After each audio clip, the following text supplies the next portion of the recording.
नमस्कार, आप देख रहे हैं न्यूज फॉर नेशन और मैं स्वाति पांडे आपके साथ। बिहार के शिक्षा मंत्री प्रोफेसर चंद्रशेखर एक हिंदू धर्म ग्रंथ यानी रामचरितमानस पर विवादित बयान देने के बाद अब फंस गए हैं, बुरी तरह से फंस गए। इन्हें तो ऐसा लगता है कि अब 3 साल की सजा तक हो सकती है। दरअसल प्रोफेसर चंद्रशेखर ने रामचरितमानस पर जो विवादित बयान दिया था, जिसके बाद राजनीति तो एक तरफ गरमाई ही, वहीं दूसरी तरफ ये पूरा मामला अब कोर्ट तक पहुंच गया है। कई जगहों पर बिहार के कई हिस्सों में इनके खिलाफ मुकदमे दर्ज करवा दिए गए हैं। अब ऐसा लगता है कि इन्हें कोर्ट जो है वो सजा भी दे सकती है, जेल भी जाना सकता है।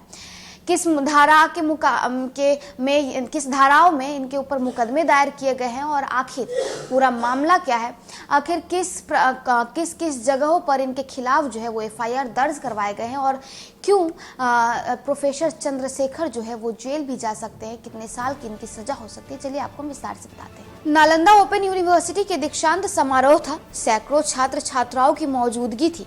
यहीं पर बिहार के शिक्षा मंत्री प्रोफेसर चंद्रशेखर ने विवादित बयान दिया था, रामचरितमानस को नफरत फैलाने वाला किताब बताया था। इसके बाद से ही देश भर में उनके बयान की निंदा की जा रही है। बिहार में उनके बयान के बाद से तो राजनीति भूचाल आ गया है। महागठबंधन सरकार में शामिल आरजेडी और जदयू के बीच तनातनी की स्थिति पैदा हो चुकी है। आरजेडी उनके बयान का बचाव कर रही है, दूसरी सत्ताधारी पार्टी यानी जदयू उन पर कार्रवाई की मांग कर रही है। मुख्यमंत्री नीतीश कुमार पर बीजेपी भी हमलावर है। बिहार के पूर्व उप मुख्यमंत्री सुशील कुमार मोदी ने कहा कि इस मामले में चंद्रशेखर यादव को 3 साल की सजा हो सकती है।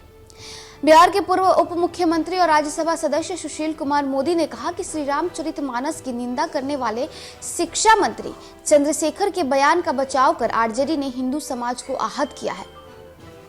लालू प्रसाद यादव की पार्टी राष्ट्रीय जनता दल अब इसे अगड़े पिछड़े की लड़ाई बताने की साजिश में लगी गई है।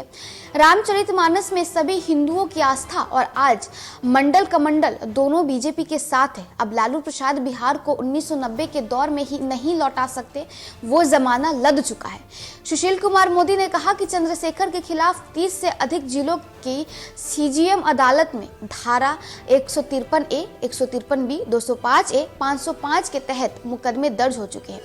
आईपीसी की इन धाराओं के अंतर्गत बोलकर या लिखकर धार्मिक भावनाओं की आहत करने, समाज में धर्म जाति के आधार पर नफरत फैलाने और राष्ट्रीय अखंडता पर चोट करने जैसे अपराध में 3 साल तक के कारावास, जुर्माना या दोनों की सजा दी जा सकती है। उन्होंने कहा कि चंद्रशेखर के विरुद्ध दायर ये मुकदमे कई संवेदनशील व्यक्तियों और सामाजिक संगठनों की ओर से दायर किए गए हैं। पूरे हिंदू समाज में रोष है, लेकिन नीतीश कुमार और तेजस्वी यादव ने ऐसे बयान की निंदा तक नहीं की। भाजपा महिला मोर्चा की ओर से भी हर जिले में मानस पाठ कर मानस विरोधी शिक्षा मंत्री के लिए सद्बुद्धि की कामनाएं की जा रही है। तो देखिए, नालंदा ओपन यूनिवर्सिटी के दीक्षांत समारोह में बिहार के शिक्षा मंत्री प्रोफेसर चंद्रशेखर यादव पहुंचते हैं। मंच पर अपने बातों को रखते हुए वो रामचरितमानस का अपमान कर देते हैं, हिंदू धर्म ग्रंथ के इस जो बुक है इसका अपमान करते हैं। अब ऐसे में विवादित बयान देते हैं, जिसके बाद बिहार से लेकर आपको बताया देश की राजनीति गर्मा गई है। बिहार के पूर्व उप मुख्यमंत्री और राज्यसभा सांसद सुशील कुमार मोदी ने तो ये तक कह दिया था, उन्होंने बिहार की युवाओं से ये आह्वान तक कर दिया था कि जहां भी आपको प्रोफेसर चंद्रशेखर दिख जाए, उन्हें उनके विरोध में आप काले झंडे दिखाइए।